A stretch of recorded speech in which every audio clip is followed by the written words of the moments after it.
With the WINN FM News, I am Kevin Brown. And I am Yolana Weeks. Our top stories. BPW St. Kitts Nevis President talks fourth Women's Wellness Program. Basic bank accounts roll out to enhance financial inclusion across the ECCU. ECCB establishes Resilient Renewable Energy Infrastructure Investment Facility to boost green energy. Memorandum of Understanding establishing a cooperative framework signed between OECS and Government of Malta. St. Lucia maintains strong ties with Venezuela amid global controversy. Guyana's Vice President can't recall instructing police on diversity policy. Internationally, Pakistan's Imran Khan sentenced to 14 years in land graft case. Now, the details. Global economy is set for growth this year as it continues to rebound from challenges posed by the COVID-19 pandemic and supply chain bottlenecks. This outlook was shared during a press conference Friday, hosted by the International Monetary Fund. Pierre-Olivier Gourinchas, economic counselor and director at the IMF's research department, highlighted positive developments, including a decline in global inflation. In our latest projections, global growth remains steady at 3.3% this year and next, broadly aligned with world potential growth.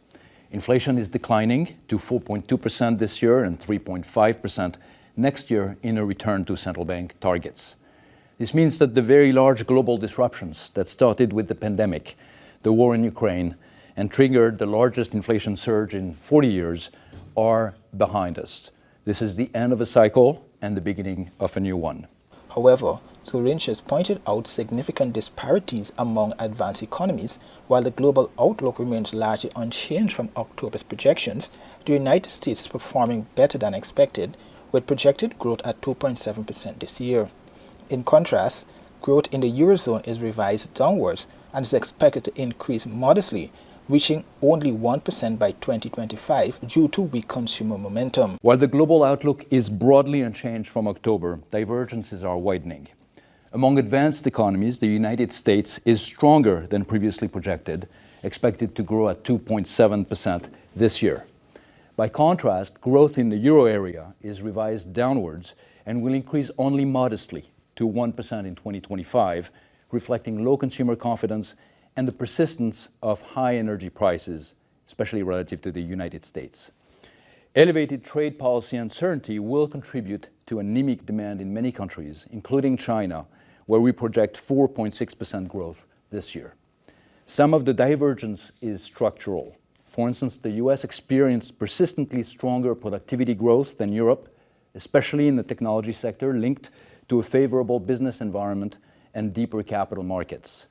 Among emerging economies, potential growth has decreased for China, in line with secular and demographic trends, but it has increased in other emerging markets, and the two are now comparable. The decline in global inflation is expected to benefit governments like St. Kitts and Nevis, which has launched initiatives to combat the issue. As an import-reliant nation, inflationary pressures, particularly from rising global food prices, have significantly impacted the country. Lower global inflation could ease these pressures, providing some relief for consumers. Despite optimistic projections, the IMF warned of significant policy-related risks that could disrupt global recovery.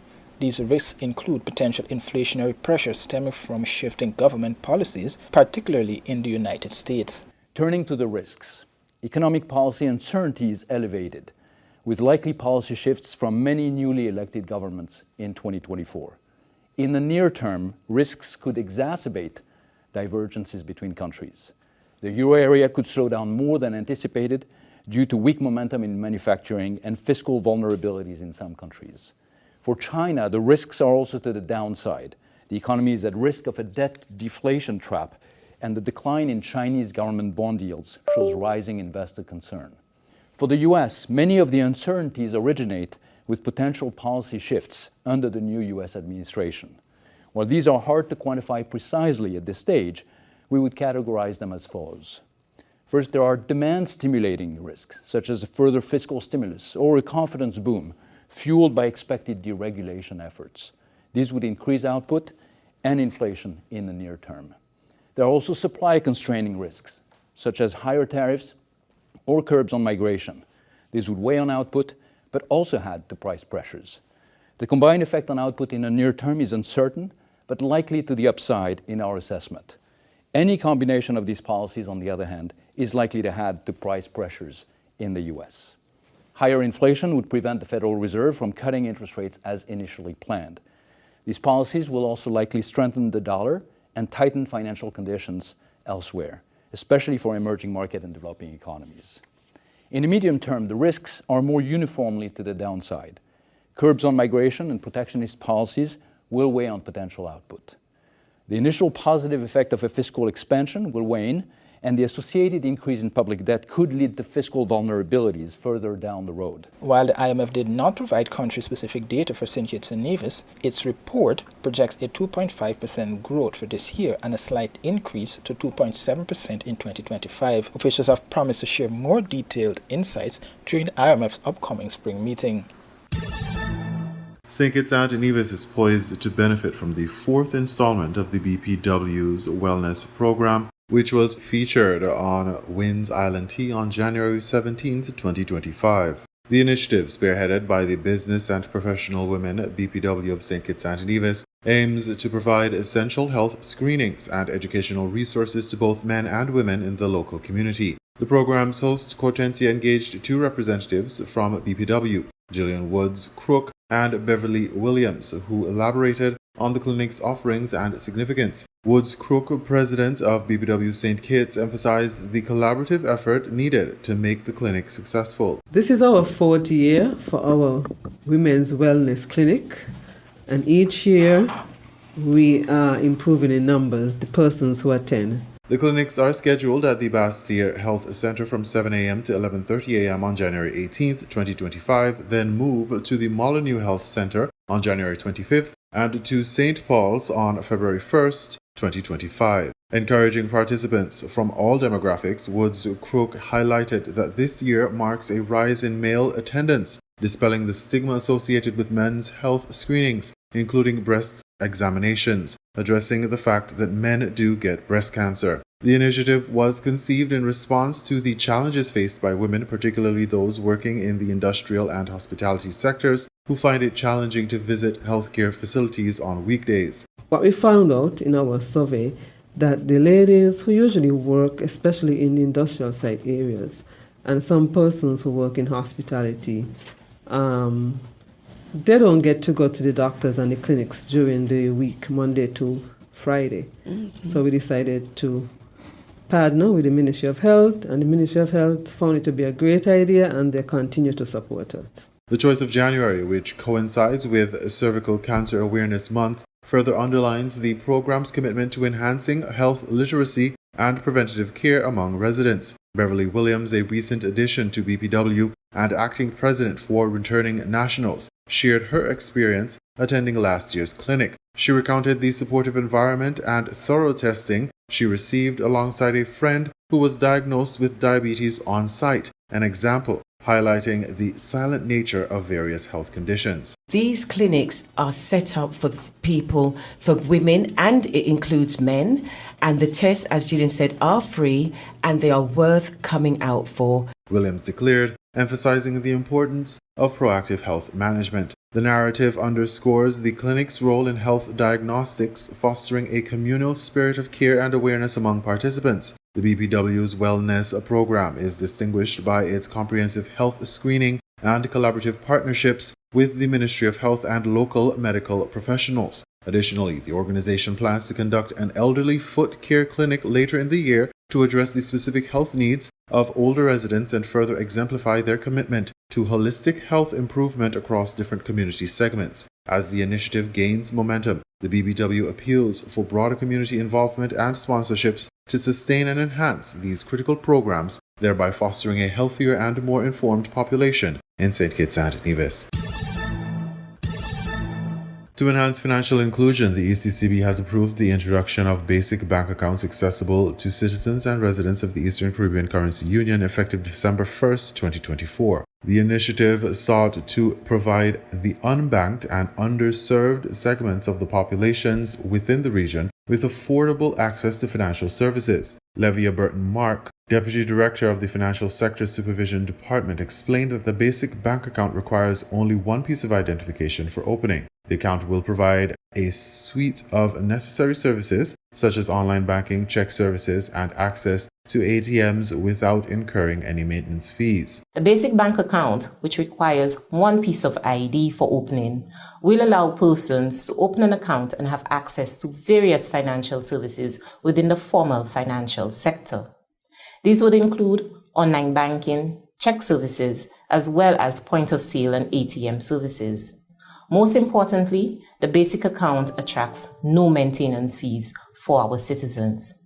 The basic bank account will allow persons to establish what we consider to be a transaction history, which will allow them to access even greater and more services within our financial system. The initiative seeks to empower individuals and promote economic engagement across the ECCU, and the ECCB continues to ask for adherence to various banks throughout the region to adhere to this new banking initiative. The ECCB collaborated closely with the ECCU Bankers Association to ensure a smooth rollout of this vital service, further solidifying its commitment to enhancing financial accessibility for all citizens.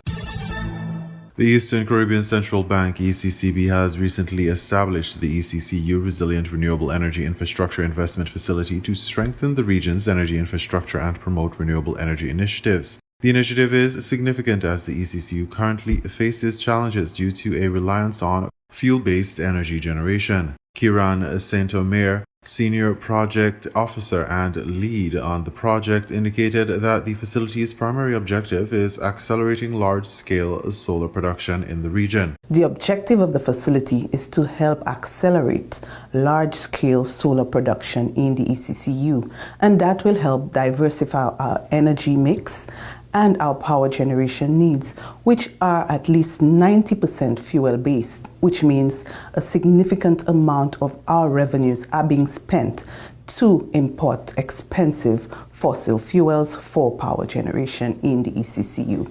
Another critical objective of the facility is to help the region and developers to be more responsive to the development risks in the ECCU in that sector. The facility will help crowd in private sector financing. The facility has generated at least $150 million by blending public and private financing sources to enhance the ECCU's green energy transition. Program's initial rollout is expected by June 2025, and it aims to triple the current renewable energy capacity of 44 megawatts by 2030. The ECCB's partnership with the World Bank in this endeavor facilitates private sector involvement and offers a comprehensive approach to overcoming barriers in the renewable energy sector.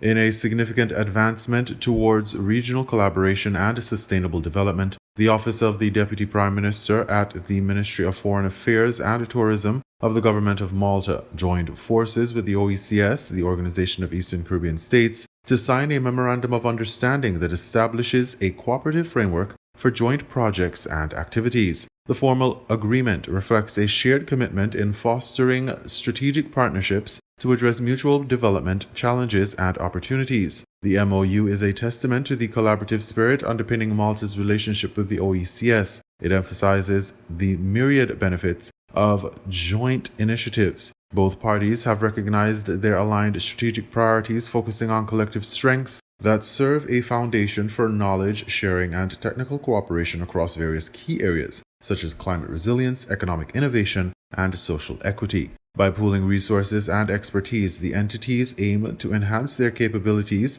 and effectiveness in responding to the unique needs of their respective regions. The OECS seeks to advance 5 pivotal objectives in its member states, including Antigua and Barbuda, Dominica, Grenada, Montserrat, St. Kitts and Nevis, St. Lucia, St. Vincent and the Grenadines, Anguilla, the British Virgin Islands, Guadeloupe, and Martinique, by strengthening regional integration, fostering innovative economic models, promoting environmental sustainability, building resilience, and enhancing social equity and inclusion. The MOU aligns seamlessly with these objectives, heralding a new era of collaborative efforts to tackle pressing issues affecting small island states. As articulated by the Office of the Deputy Prime Minister and the Ministry of Foreign Affairs and Tourism, Malta is dedicated to advocating for the interests of small island developing states (SIDS) on international platforms. The agreement is poised to prioritize capacity-building initiatives, which are crucial for advancing sustainable development and bolstering the resilience of these states.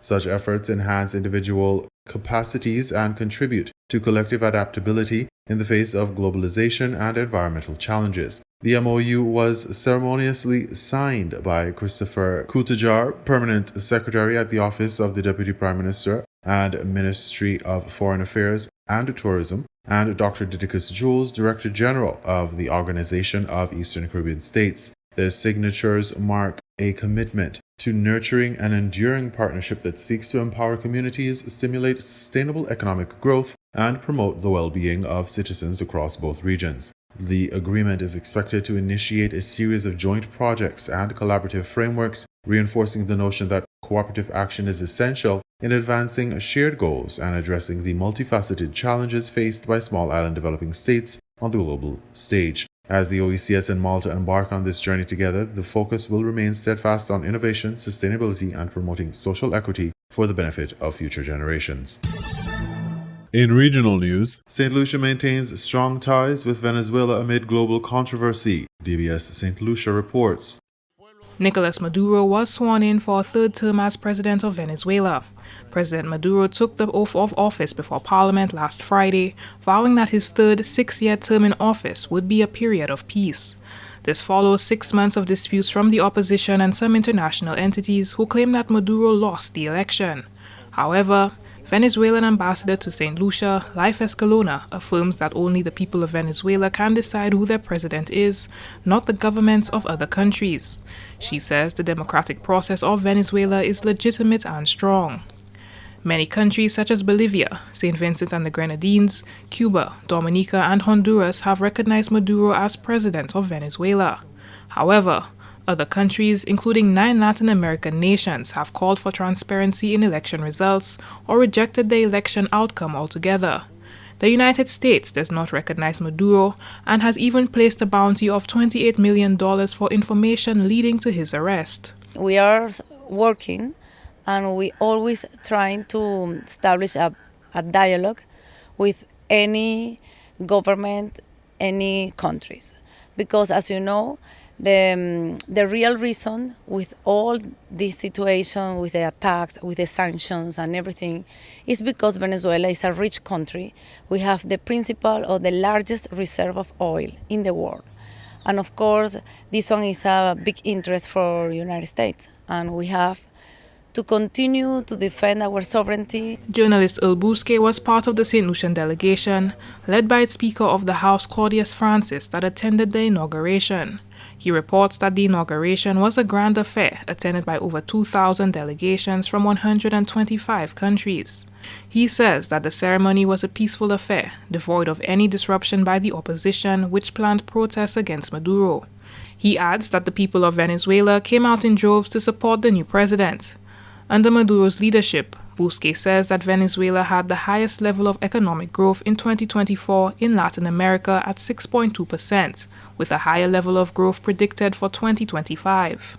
He has also indicated that he is going to continue to lead Venezuela in a way where we don't see it in the news, but Venezuela has over the past 2 to 3 years so reorganized its economy to make it less dependent on oil and gas sales, to the extent that it has registered 8 consecutive quarters of growth, and the 7th was just ahead of the election, and the last was in December, where Venezuelans had the best Christmas they ever had, where the registration of electronic transactions was the highest it has ever been.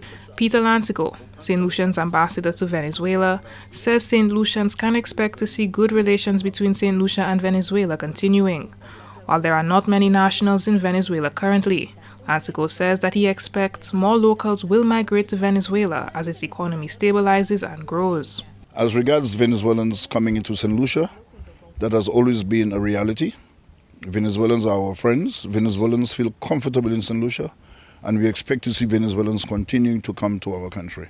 It is not going to be in the amounts that we have seen Venezuelans entering other countries in recent times, because the Venezuelan economy is stabilizing itself with the expert handling by President Maduro, who, as you may know, has recently brought the country to 96% of Venezuela's needs in commodities. Venezuela supplies internally 96% of the food and other essentials that they need for life. Venezuela and St. Lucia have maintained diplomatic relations for many years, despite possible pressure from other countries, such as the United States, regarding relations with Venezuela. Prime Minister Philip J. Pierre has stated time and time again that St. Lucia is friends with everybody. For the DBS News World, Miriam Montoute reporting.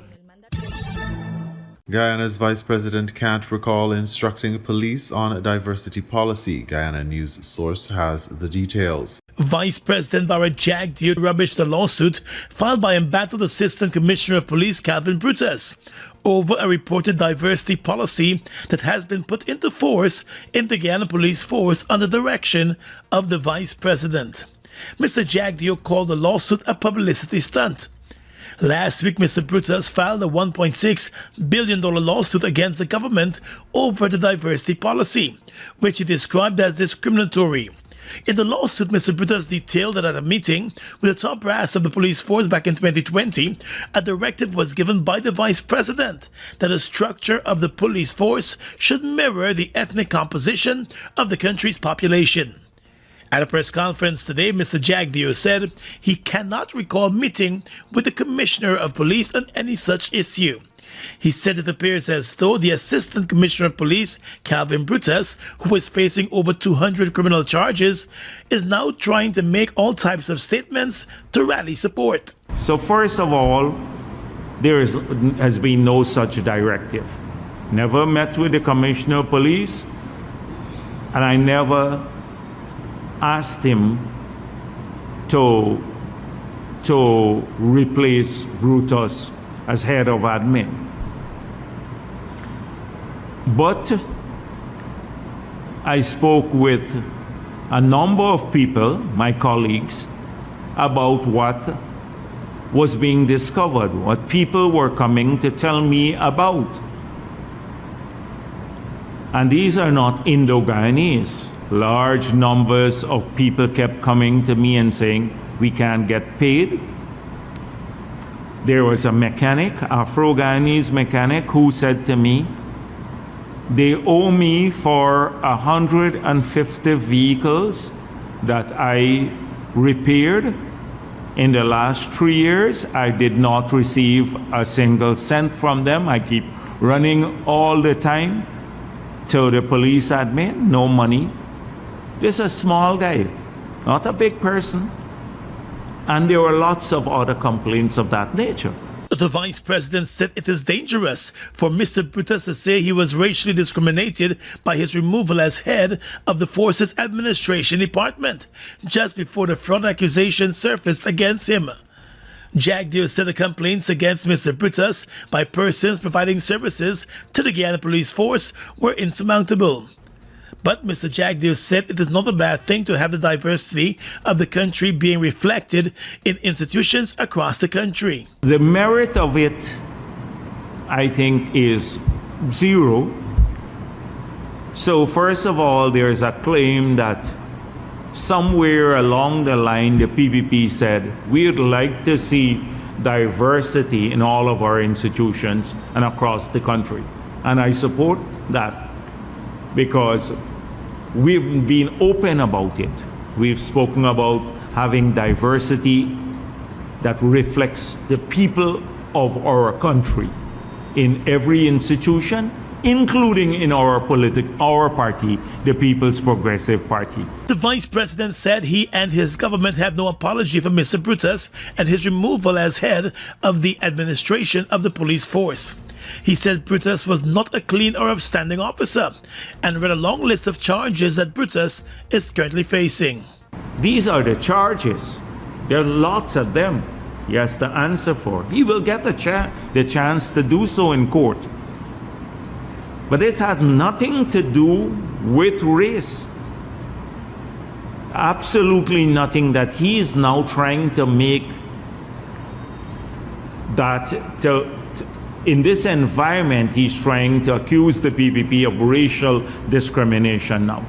Now, who did not benefit from these things that were paid for? It's the policemen. In the lawsuit, Mr. Brutus has stated that a number of police officers who are Indo-Guyanese have been placed in positions above their more qualified and experienced colleagues who are not Indo-Guyanese. We now bring you these international reports. Supporters and family of Pakistan's Imran Khan protested outside a prison on Friday, where the former Prime Minister was sentenced to 14 years behind bars over land corruption charges. It's a setback to nascent talks between his party and the government aimed at cooling political instability. The anti-graft court delivered the verdict in the garrison city of Rawalpindi, where Khan has been held since August 2023. His wife Bushra Bibi was also given 7 years in prison. The chairman of Khan's PTI party, Gohar Khan, called it a witch hunt and said they would fight the court decision. He's simply there in the jail just to put a pressure on him, and it's political victimization. We would file an appeal against these judgments and sentences in the Islamabad High Court, and we hope he will get justice. Khan had been indicted on charges that he and his wife were gifted land by a real estate developer during his premiership from 2018 to 2022 in exchange for illegal favors. The couple had pleaded not guilty. Prosecutors said a trust set up by Khan was a front to illegally receive the property, valued at up to 7 billion rupees or about $25 million. Khan's party argued the land was not for personal gain and was for a spiritual and educational institution. The announcement of the verdict was delayed 3 times amid reconciliation talks between PTI and the government. The two sides have been at loggerheads since Khan was ousted from office in 2022.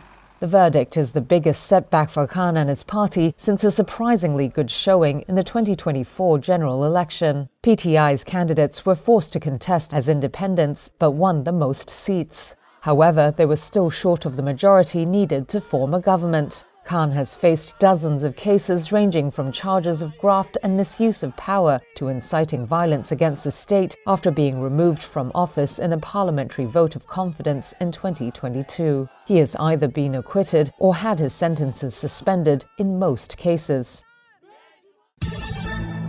Me separaron de mi familia. This Venezuelan woman, a migrant and mother, thought the worst of her dangerous trip was behind her, having spent 5 days trudging with her family through the treacherous jungle dividing Colombia and Panama.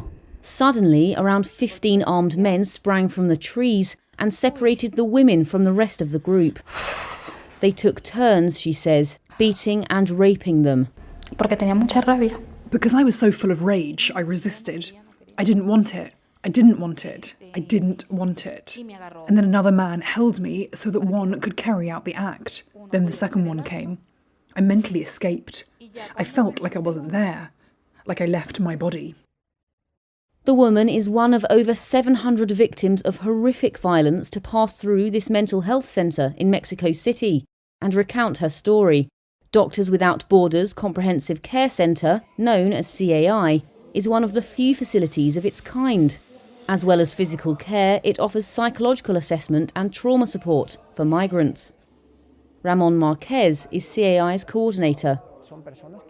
In the first 9 months, we identified and addressed 744 cases of sexual abuse, primarily against women. This issue demands urgent attention as migration flows have doubled or trebled in the past 2, 3, 4, 5 years. The rise in violence is closely linked to increasingly restrictive migration policies seen over the last decade. There is little data on violence against migrants as the crimes rarely get reported.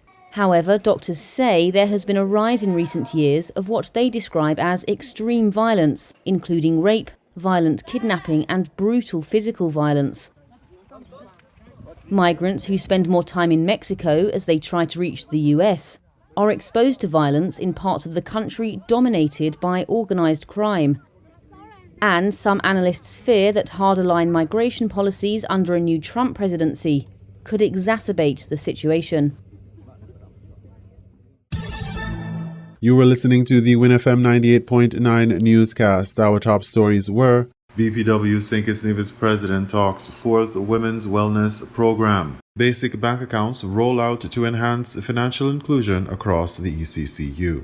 ECCB establishes Resilient Renewable Energy Infrastructure Investment Facility to boost green energy. Memorandum of Understanding establishing a cooperative framework signed between OECS and Government of Malta. St. Lucia maintains strong ties with Venezuela amid global controversy. Guyana's Vice President can't recall instructing police on diversity policy. Internationally, Pakistan's Imran Khan sentenced to 14 years in land graft case. Thank you for listening.